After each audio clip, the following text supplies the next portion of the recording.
Hi, sophomores. Who's ready for the weekend? I know I am. Let's finish off our week strong with week 8, lesson 38. Let's get started. The final joke of the day for the week. What do you call a priest that becomes a lawyer? A father-in-law.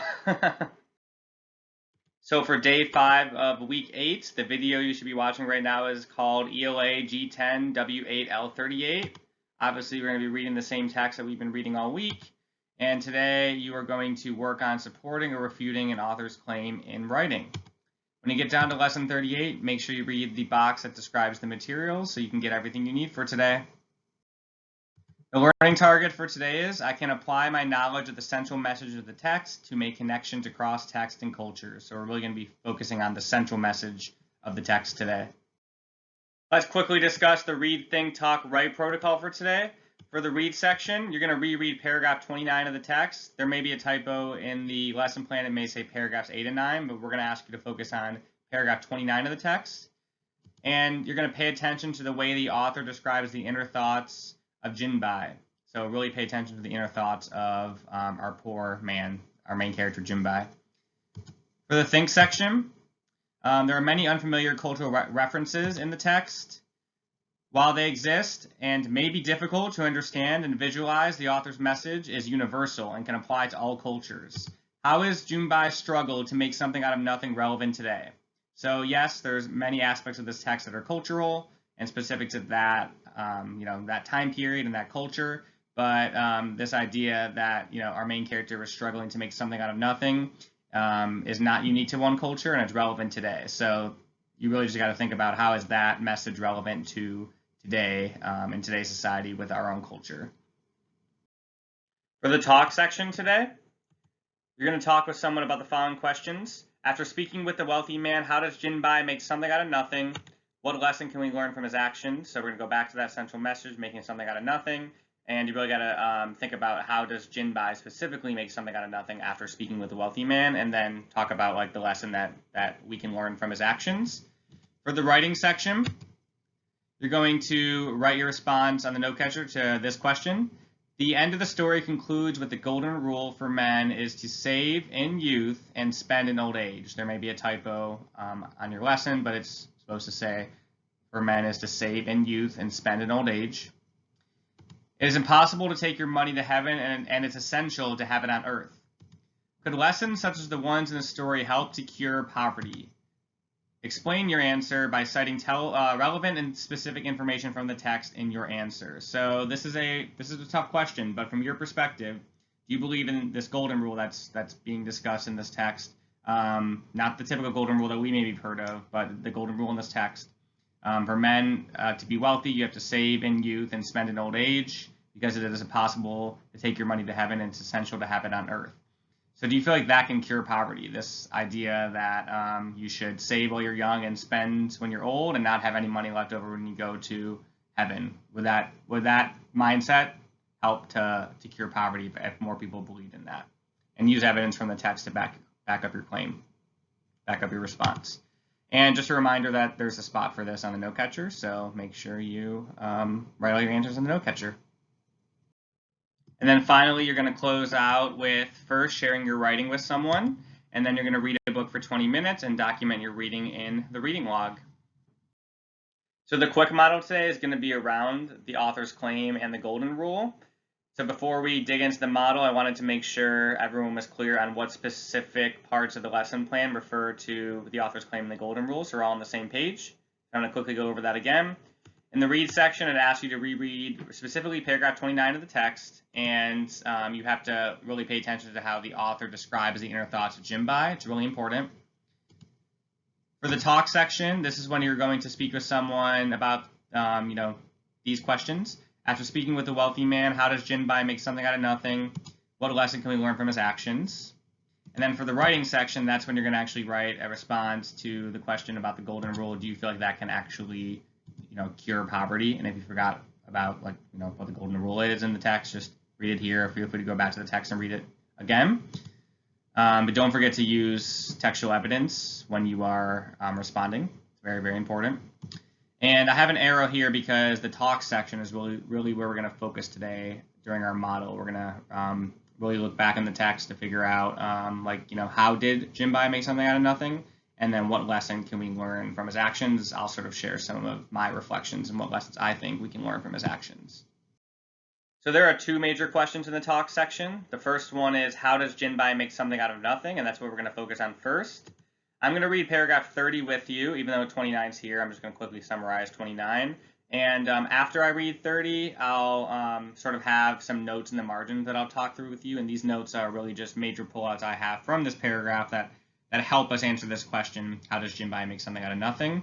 And all of this will then help us draw some important lessons from what Jinbai did, which is the second part of the talk question, and we'll get to that in a second.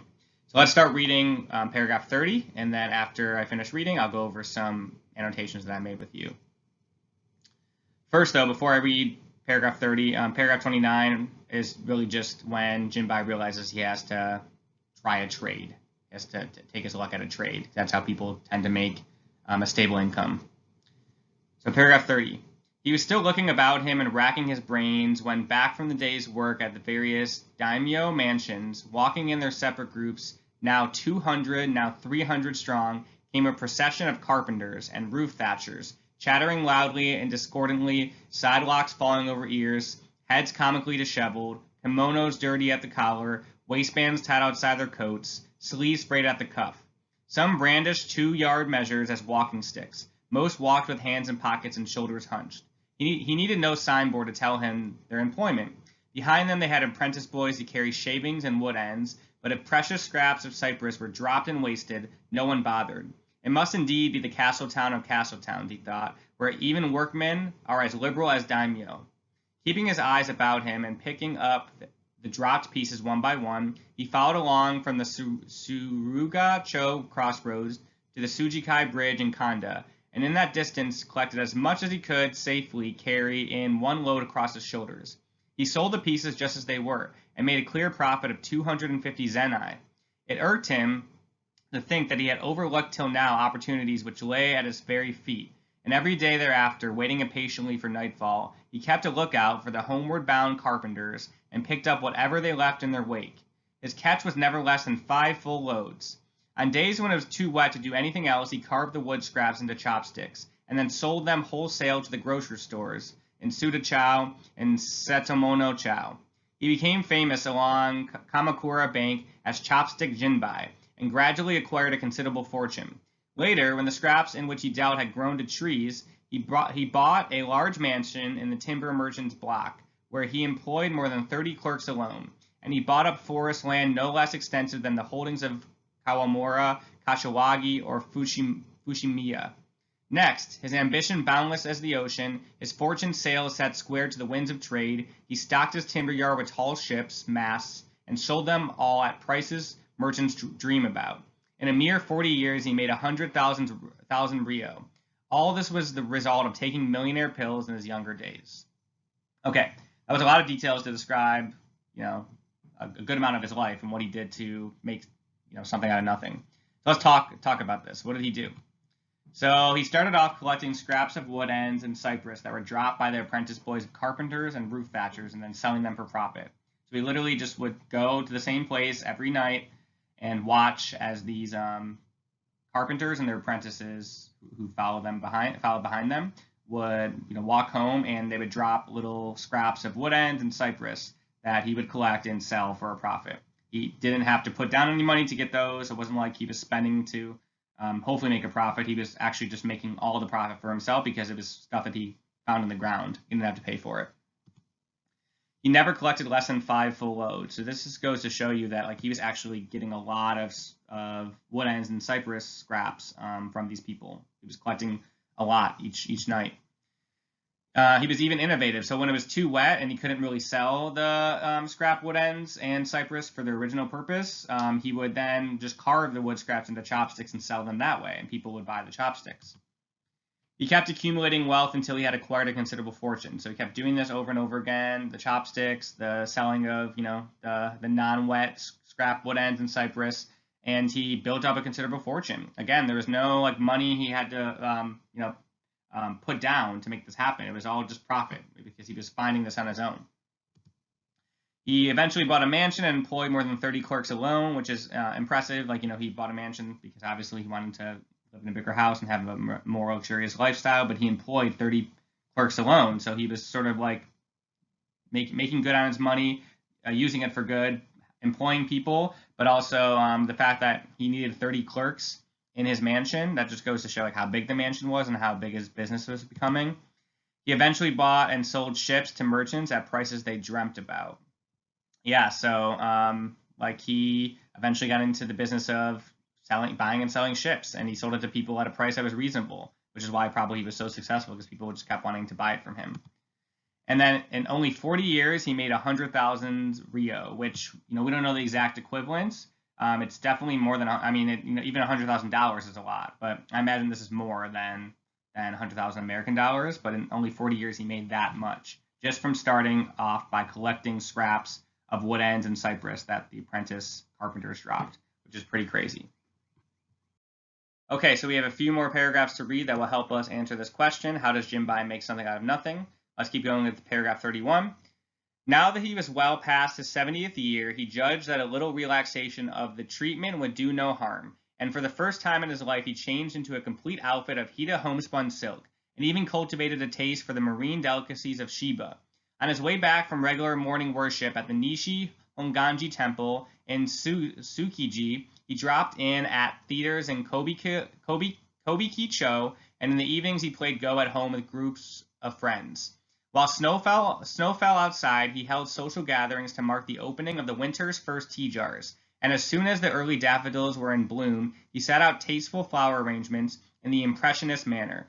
Exactly when he had learnt all these refinements is not clear, but money makes everything possible. That is true.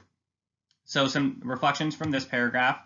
Now that he was 70, he wanted to relax. He took the golden rule advice of, save a lot of money when you're younger, and then when you're older, you can spend it. So he did spend it on things like silk outfits and enjoyed the delicacies of Shiba. He regularly went to temple to worship, went to theaters, and even played Go at home with friends. He had parties to mark the opening of winter's first tea jars. And when it was springtime, he gardened with daffodils, which is funny because these are all the things that originally the wealthy man suggested that the poor man should avoid. But now that he had enough money, he was a millionaire, he can engage in these finer things in life. One more paragraph.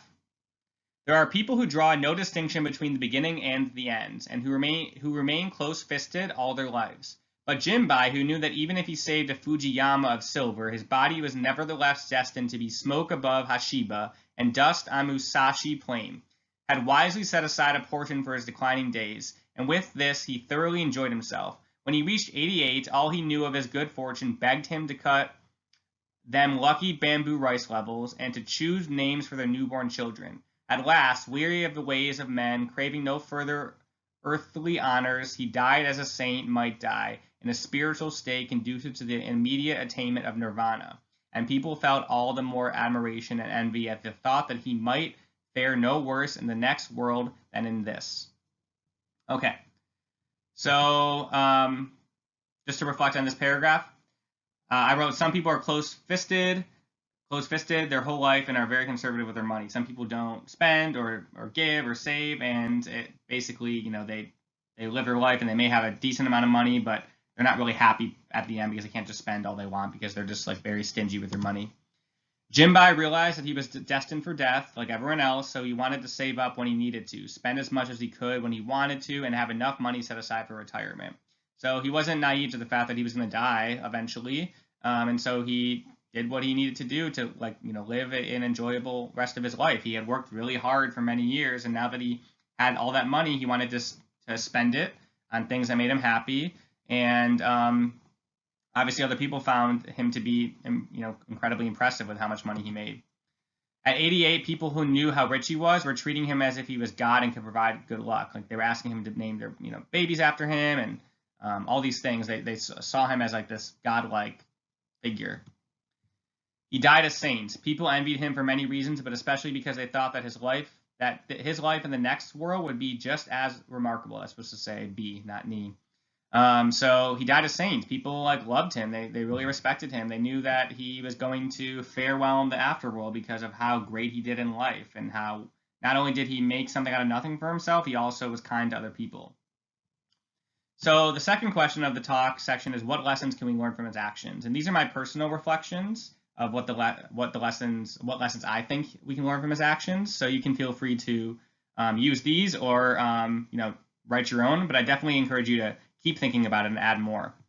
So first, it's never too late to reach your goals and turn your life around. That is true. Like, even the millionaire at first sort of wrote this man off and said, like, you're sort of starting this too late in life, but Jim Bai goes to show that it's never too late to reach your goals and turn your life around, even if people don't believe in you. Patience is a virtue. Like, he could have, all throughout life, he was relatively patient, I imagine, because like he could have been really destructive or fallen in depression if he was really that upset about how little money he had, but he was patient and he didn't try to be too greedy. He went to see the wealthy man when maybe he was at his lowest point, but he was okay. He wasn't like trying to just make all this money very, very quickly in really like illegal or unethical ways. But patience is also a virtue, because he could have easily like spent one night watching the carpenters and not seeing anything with what they dropped, their apprentices, but he was patient. He just kept waiting and waiting, and eventually they dropped things, and he kept coming every single night. He would wait there for hours. He would do whatever he needed to make sure he can get that those scrap ends in Cyprus to be able to sell. And he even went when it was raining to collect that, because he knew that he could use it for a different purpose. Asking for help is not a sign of weakness. Like, this man, Jim Bai, would have never made as much money and accumulated as much wealth as he did if he didn't initially ask for help from the millionaire. And so it's not a sign of weakness when you ask for help. It actually shows that you're a strong person, that you're willing to admit that you need support. Never forget where you came from. That's really important. Like, this man made a ton of money and could have easily forgotten about like people that were, less fortunate than him. But ultimately, he did what he knew was right, which was to support people even when he was rich. That's why he employed 30 clerks in his mansion. That's why people saw him as a saint and loved him so much, even when he was about to die. And then finally, treat others the way you want to be treated. This is like the original golden rule, so I don't want to call it golden rule here, because we have another golden rule that we're talking about in this text. But I think that a lesson from this is that like you should really treat others the way you want to be treated, because like good fortune is going to come your way, and people are going to respect you for the way you're treating them, and not seeing yourself as above them. So hopefully that model provided you with a little bit of support when thinking about what you have to do for today. Make sure you go back to the rest of the lesson plan and read everything in all the different components of the lesson, the Read, Think, Talk, Write protocol, to make sure you know what you have to do in all parts and you don't miss anything. But before we close out, I wanted to tell you more about next week's learning, specifically Learning 39, which is the start of week 9. The learning target is I can complete first read annotations to help with comprehension and future analysis of the text. No surprise here, we're starting a brand new text next week, which means the learning target is around first read annotations. And the text you're going to read next week is called My Possessions, Myself, which ties beautifully into our theme of materialism, and I think everyone will really enjoy it. Thank you for learning with me today. As always, it's a pleasure to spend some time with you. Just a few reminders before I go. Number 1, don't forget to talk about your lesson with someone. Number 2, read 20 minutes and complete a reading log entry. The reading log is at the front of your packet. And number 3, practice reading fluency using the first or second page of your weekly reading. And again, directions to that are at the start of your packet, at the top of your packet too. Email your teacher for support if you need any help whatsoever. You should know their email address at this point, but if not, the format is listed here. It's firstname.lastname@detroitk12.org. Have a great rest of your day, and remember, keep learning.